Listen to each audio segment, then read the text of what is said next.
and welcome to National Focus. I'm Aliyah Martin. In the headlines, government invests $51,000 in Gene Pair netball tournament.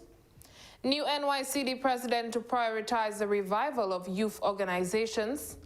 And Owasco hosts grand exhibition to conclude its Water Week activities. The details of the headline stories and more when we return. I love the freedom when I'm out there. Simply put, the worries from shore, none of that out there. And it's my daily bread. I learned it from my dad. My dad is one of the senior guys here who catch the biggest fish around here. And he's top with the red snappers. It's a family thing. I'm the only one fishing right now in the family. Just keeping it going. I enjoy bringing them up, man. Sometimes you have a yellowfin tuna, 400 pounds. Man, let me tell you, that's just a joy out there. I enjoy going out there and just holding the big fish.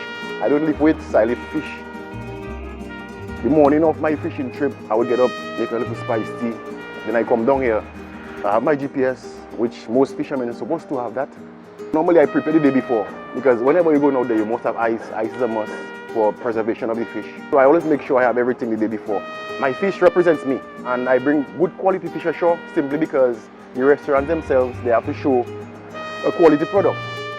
Tourism and agriculture go hand in hand, that's what I think. We're all connected.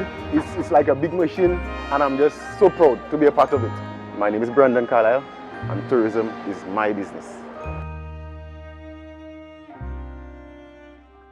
Welcome back. Government continues to invest in the future of netball as $51,000 has been allocated towards the Gene Pair Caribbean Youth Under-16 tournament. The Under-16 national netball team is all set to represent Dominica in the Gene Pair Caribbean Under-16 Youth Netball Championship. The tournament, which kicks off on Saturday, is expected to conclude on Wednesday, March 29. Government has collaborated with the Netball Association to host 6 Caribbean territories at the championship. Just last week, the 12-member team was selected to represent Dominica in the tournament. Minister for Sports, Honorable Oscar George, believes the team is well equipped to participate in the games after 4 months of preparation. I think we're looking good as it relates to our overall preparations. Well, first I want to commend or I want to thank the Caribbean Netball Association for selecting Dominica to host. There are many other countries that could be selected, and Dominica was selected, so we are happy for this. And I think that spells very good for us. If you recall, last year we hosted the OECS netball competition, and that was a huge success for us in Dominica. That showcased what we have to offer. And again, they decided to come to Dominica this time for the under-16 netball competition. So we are happy for this. Government's investment in sporting infrastructure has opened a number of doors to host regional games. Minister George believes this is the beginning of greater things to come for the country's development. We are doing significant investments in sports. They see the enthusiasm, they see the interest, they see what's going on in terms of our facilities, and they're attracted to Dominica to play sports. And as I speak, we have proposals to host Caribbean volleyball. We have proposals to receive over 50 cyclists in Dominica. Myself and Greta, we had a meeting with some folks from fencing. All this, and last year we introduced boxing last year. So all these sports, non-traditional sports, but they are also very important in our overall development, and persons on the regional circuit, they're interested in coming to Dominica. So I'm very happy for this, and that just goes to show the investments we've been making in sports. The officials and regional teams to partake in the Gene Pair tournament are already on island, as the opening ceremony will take place on Saturday afternoon. I'm inviting everyone to come to the grand opening on Saturday at 4 p.m. at the Windsor Park forecourt. 6 teams will be participating this year in this year's competition. We have a team from Trinidad, we have a team from Barbados, from the Cayman Islands, a team from St. Lucia, Grenada, and of course our team from the Nature Isle. We met with our team on Monday. We took some time and met with them personally, and just handed over the uniforms, the kits to represent us. And I like the vibes, as we would say, among the young girls. I suspect we might win that competition. Government has committed to the development of sports in Dominica. An investment of $51,000 was made towards the Gene Peer tournament. Most of the resources of the personnel in the ministry have been supporting the Netball Association to ensure that this competition is a success. As it relates to the impact on the young girls, I think that's just wonderful for them. The exposure, the competition, just the level and the intensity is good for them as the young girls. Playing school netball is completely different than playing against Trinidad or Barbados. And I think they have to grab that opportunity and make the best of it. We will support them, and I urge the public to come out and support them. As an athlete, just having the crowd support, that's just wonderful. It does a lot for your self-confidence. The tournament, named after international Trinidadian netballer Gene Peer, started in 1998 and is held in various Caribbean territories every year. The newly elected National Youth Council President is prepared to make strides towards the reinforcement of youth organizations in Dominica. Aditya Britton has more in this report. A newly elected executive of the National Youth Council of Dominica, NYCD, has been presented. Firelander topped the presidential election at the NYCD General Assembly on March 18, 2023, and will lead the NYCD for the next 2 years. Mr. Lander strives to maintain the momentum established by the previous council and continue the revitalization of youth organizations in Dominica. My presidency will be guided under the theme of our council, our youth, our future. And this three-tier theme will guide several activities, and every activity that you will see coming from the council under my tenure will be linked onto one of these themes. Of course, our council recognizing that young people need to gain an appreciation for what the council is about, and we'll be going on a serious sensitization program, rebranding and understanding. And well, the rebranding has already happened, but the idea is to ensure that young people understand what the council is for and the purpose of the council. The National Youth Council of Dominica executive will focus on the empowerment of youth during their term. The focus is to go back to the youth and recognize the power that they have. The youth make up the youth groups that make up our district youth councils and that support the programs of the council. So the youth being the bedrock of the NYC, of course, we're going to go back to them and see exactly how it is that we can empower them and give them the necessary tools that they need to link to a sustainable future, which we get to our future. The outgoing council announced a 3-month transition period, which will allow for the transfer of executive power to the new team. Outgoing president of the NYCD executive for 2021 to 2023, Ashma McDougall, spoke of the accomplishments of the outgoing NYCD executive. Through the efforts of the National Youth Council, we have recognized a revitalization of district youth councils, of the Kalinago Youth Council, obviously, through the efforts of our Kalinago Youth representative, Ms. Aditya Burton. We have also had the first hosting of a National Youth Parliament. The NYCD executive of 2021 to 2023 established a National Youth Directory, hosted multiple capacity building workshops for youth development, reintroduced the National Youth Awards, and oversaw the increased formation of youth groups across the island. President of the NYCD, Firelander, is confident of his team and advised the youth to work in collaboration with the NYCD for a sustainable future. So the youth who are watching, I want to let you know that this executive of the National Youth Council under my tenure will come back to you. You are the bedrock of the National Youth Council. You cannot spell youth without you, and you cannot recognize your power, and I cannot recognize your power without you first honing that power and tapping into it and really shining like the bright stars that you are. I'm excited to be your president for the next 2 years. Please do not be a stranger. Wherever you see me, say hi, and feel free to reach out to the National Youth Council of Dominica on Facebook, Instagram, through all our social media, dropping in our office, and see how exactly we can support you and your programs, because we are in this together for the next 2 years. Youth starts with you.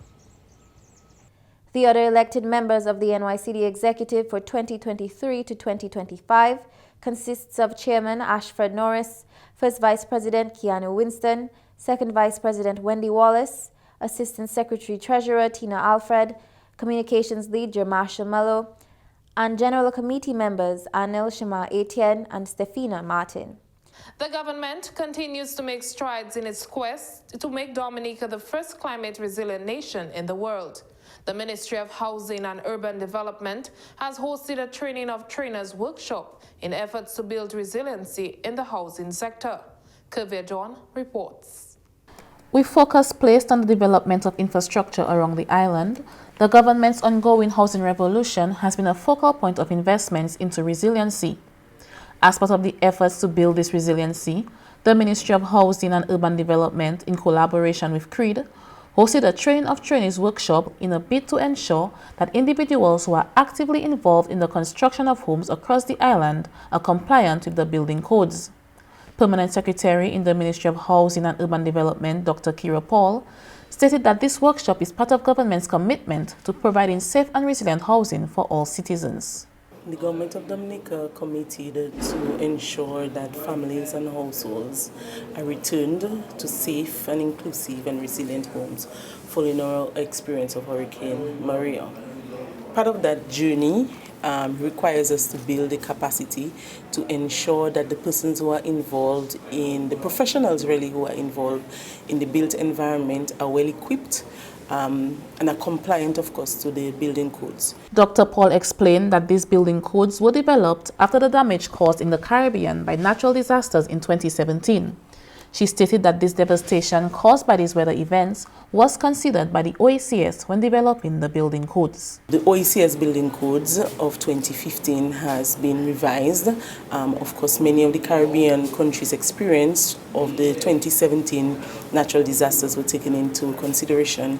And so the World Bank, with the support of European Union, developed a Caribbean Physical and Financial Resilience Building Project under the Caribbean Disaster Risk Financing Technical Assistance Facility. One of the outcome activities is the training of trainers to ensure that we have building professionals who are familiar with the building codes and who can impart the knowledge that they have with respect to the building codes to other professionals within the communities that they operate. The government of Dominica has established a Climate Resilience Recovery Plan, CRRP, under which 20 targets were identified. One of those targets are that 90% of all homes are built in accordance to resilient building codes. Chief Executive Officer of CREED, Ms. Francine Baron, believes that training like these will help government in reaching that target after adopting the OECS building codes. Under our Climate Resilience Recovery Plan, we have identified 20 targets that Dominica wants to reach by 2030. 2 of those relate to zero fatalities from extreme weather events and 90% of our housing structures built or retrofitted to resilient building codes. Now, after Hurricane Maria, we would have adopted the OECS building codes, and it is important for us to all be aware of what is in those building codes. There are a number of improvements to regulations for our building sector. So it includes, for example, better safety on site. It includes more frequent inspections by the physical planning department. It includes having climate change adaptation practices included in designs of buildings, and a number of other requirements. Meanwhile, World Bank Sector Leader for Sustainable Development in the Caribbean region, Mr. J.B. Collier, stated that workshops like these are part of disaster risk management, which is important for sustainable development. One of the areas that's very important to sustainable development is disaster risk management and helping countries and the people in them fortify themselves and prepare for disasters, so that instead of responding by rebuilding, we prepare things ahead of time. And so this particular event is incredibly important because it's teaching construction professionals, both on the financial side and the construction physical work side, private sector, public sector, on how to build better and more sustainable housing that will sustain hurricanes, earthquakes, floods. Kuvia John for the Government Information Service. Thanks, Kuvia, for that report. You're watching National Focus. More when we return. What should you do when an earthquake strikes? What you gonna try and get out the house? I'd run! Get outside the building ASAP. All wrong answers, and what you don't know can kill you. Do you know that more people die from running in an earthquake than from staying put? Surprised? Sure, but what do? Just sit there in the middle of an earthquake? Just remember 3 things that could save your life in an earthquake. Drop, cover, hold. Drop. When you feel an earthquake, drop to the floor. It's actually the safest place in the building. Cover. Get under a bed or sturdy table and cover your head. It's protection from falling debris.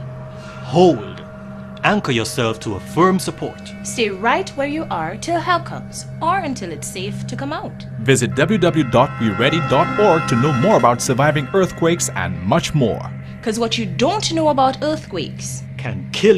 Welcome back. The Dominica Water and Sewerage Company, DOWASCO, has hosted a final grand exhibition day at the Botanical Gardens to complete their March 20 to 24 Water Week celebrations. Water Week commemorates the World Water Day on March 22nd. The theme for Water Week 2023 was Accelerating Change Through Cooperation and Partnership.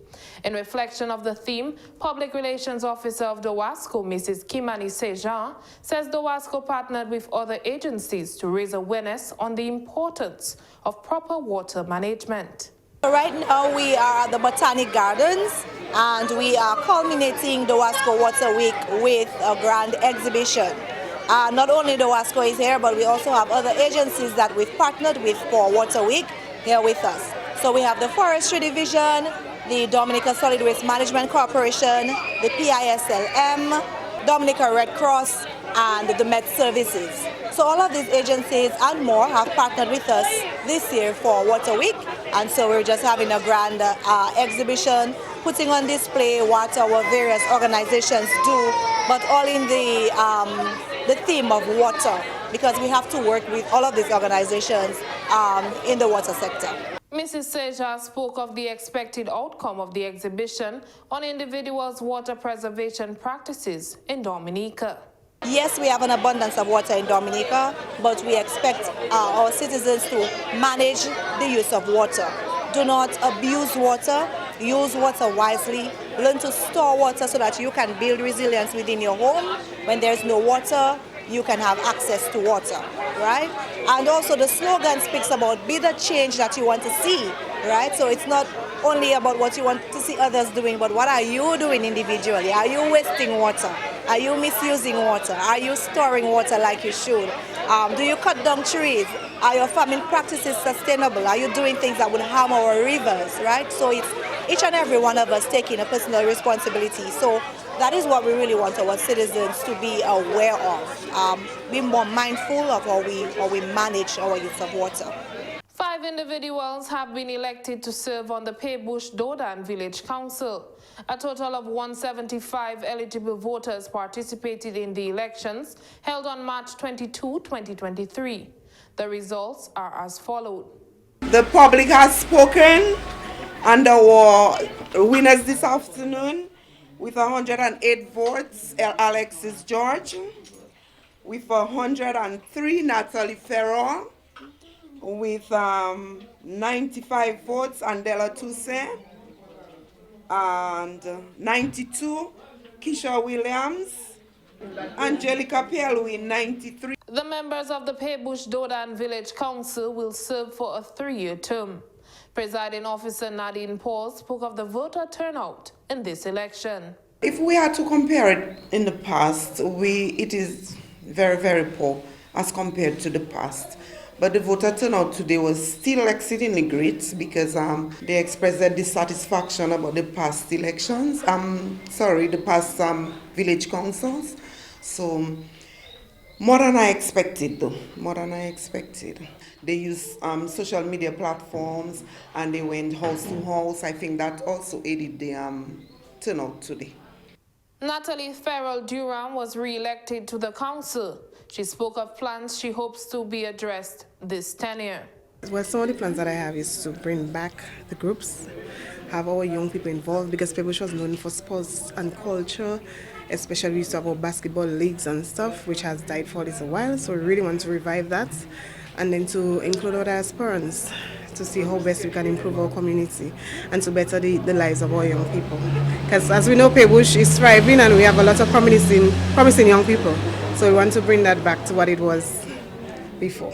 Meanwhile, newly elected council member Andela Toussaint says lack of proper drainage is a concern in the community. One of the main projects is that we are on a mountain, we are on top, we are made of hills. And then if we don't preserve our drainage for water, then it's going to cause landslides and road erosion. So I was thinking of like making programs to fix up the drains and to create back walls. The Ministry of Agriculture is on its way to relaunching the National Association of Youth in Agriculture, NAYA, as government continues to create avenues to include youth in the development of their sector. Octavia Prosper reports. Parliamentary Secretary with responsibility for the development of community agro-enterprises in the Ministry of Agriculture, Fisheries and Blue and Green Economy, Honorable Lakia Joseph, says many challenges faced by the youth will be addressed through the association. What I've decided to do is tap into the agricultural station at 1 Mile, and they're going to provide me with seedlings for the young persons, and we're going to get a chance to grow our own food together. And eventually, when our production increases, we'll be able to take our produce to the supermarkets. We'll be able to package them or vacuum seal them, chop them, and create a basically community economy in agriculture surrounding vegetables and seasonings and basic things for now.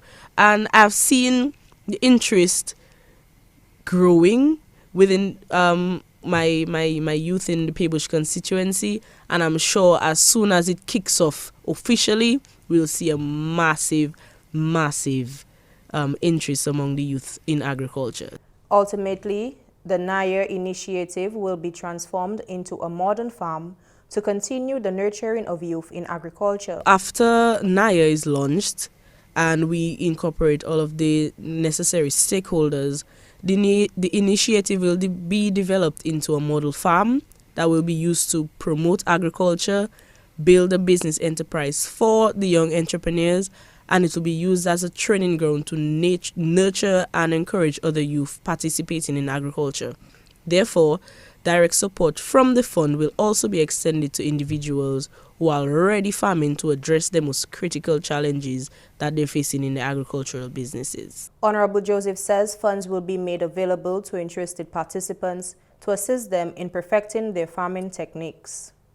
The funds that are available will provide a combination of one of the following. So it will either be funding, technical assistance, training and mentorship, which is always available and it is critical in being successful in agriculture.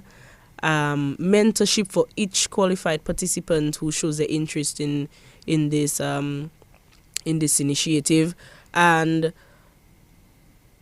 we are looking critically at digital tools and apps in agriculture, climate smart technologies, alternative inputs, value addition, I think biotechnology, sustainable production systems, just a host of different initiatives that I think will create a holistic program that we will benefit from, not just in the near future, but in the very distant future, and I think we should take advantage of that. Octavia Prosper for the Government Information Service. Thanks, Octavia, for that report. The Ministry of Health, Wellness and Social Services has partnered with the Child Abuse Prevention Unit, the the Ministry of Kalinago Upliftment and UNICEF to introduce a community leaders consultation. The consultation got underway on Thursday, March 23 at the Sineku Resource Center. The aim of this initiative is to collectively involve the community in strengthening child protection systems across the Kalinago territory. Minister of State in the Ministry of Health, Wellness and Social Services, Honorable Dr. Cassandra Williams, reminds us that children are the future and needs to be protected. Protecting them means protecting their physical, mental, and psychosocial needs to safeguard their futures and to safeguard the future of our country. The government places great emphasis on the welfare and protection of children, of our children. To date, several pieces of legislation geared towards the protection of our children and which will give children access to vital social services and justice have been drafted. Dr. Williams calls on the participants to work together to identify the challenges faced in their communities and solutions to determine the way forward. We see you as catalysts, as leaders, trailblazers in the community, people who respect and command respect, people who we know can make a difference, who can work in a coordinated way towards child protection goals. And I believe you have brilliant ideas of how to prevent and respond to child protection risks. With your support, we can build a better Kalinago territory. We know that you are capable of doing what's right for you, your family, and community. It is our hope that at the end of this consultation, you will put all that you've learned into action. The Kalinago territory is one of the priority areas for addressing child abuse in Dominica. Permanent Secretary in the Ministry of Environment, Rural Modernization, Kalinago Upliftment and Constituency Empowerment, Mrs. Sylvanie Burton, says it is time to take steps in improving child safety. Let us lay the platform, let us see how we move forward in building a better community for ourselves, but we are going so for our children. And for us, this is very, very critical. Every time I see the list of communities with the high numbers of child abuse cases, and the Kalinago territory is always on it, for me, it's a little pain in my heart. So I really want to see how we can work together, work with UNICEF, and work with other agencies too. Whatever we can do, I am certain that we'll be willing to do it. I truly want to thank UNICEF for the assistance that they continue to give to the Social Welfare Division, Child Protection. UNICEF has worked in over 150 countries to protect children. The vision of UNICEF's Child Protection Strategy is to create a world where all children are free from violence, exploitation, abuse, neglect, and harmful practices. It recognizes that solutions work best when they're driven by people, when people are the architects of them, when they monitor, when they implement, when they change. And this is why when we got the invitation to work in the Kalinago territory, of course, our answer was yes. Yes, we can spread our wings wide in terms of looking at throughout Dominica, and that's what we will be doing and what we have been doing for the last couple of years. But given that this is something you wanted to do with the support of the Child Protection Department, our answer, of course, was yes. And I think this is an opportunity, 2023, moving forward, for us to get it right. The Ministry of Health, Wellness and Social Services continues to prioritize the protection of Dominica's future, the children. The ministry is looking to implement more community consultations across Dominica to address the pressing issues of child abuse.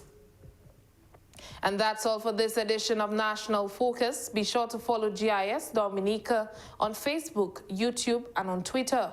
You can also drop us an email at gis@dominica.gov.dm. From all of us here on the GIS News Production team, I am Aliyah Martin. Thanks for watching and stay safe.